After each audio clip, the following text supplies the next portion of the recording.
Can I interrupt the self-cleaning cycle on my GE oven?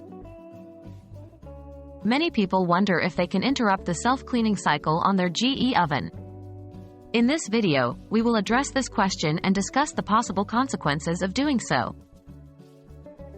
What is the self-cleaning cycle?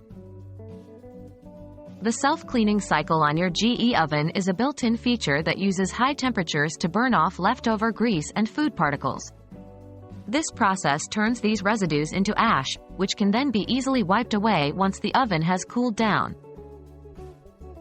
Can I interrupt the self-cleaning cycle?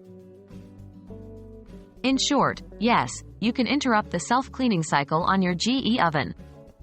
To do this, simply turn the oven's control knob or use the digital control panel to cancel the self-cleaning function.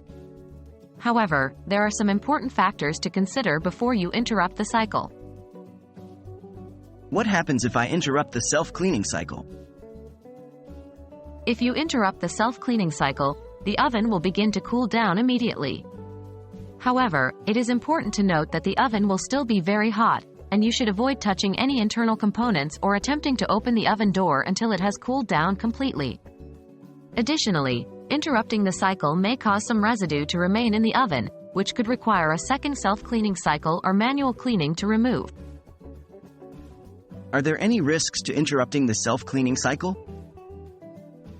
While it is generally safe to interrupt the self-cleaning cycle, there are some potential risks to be aware of. 1. Possible damage to the oven. Repeatedly interrupting the self-cleaning cycle could cause damage to the oven's heating elements or the oven's door lock mechanism. 2. Incomplete cleaning. As mentioned earlier, interrupting the cycle may leave behind some residue, which could require additional cleaning. While you can interrupt the self-cleaning cycle on your GE oven, it is generally best to let the cycle run its course to ensure a thorough cleaning and to avoid any potential damage to your appliance. If you absolutely must interrupt the cycle, be aware of the possible risks and ensure the oven has cooled down completely before attempting to open the door or touch any internal components.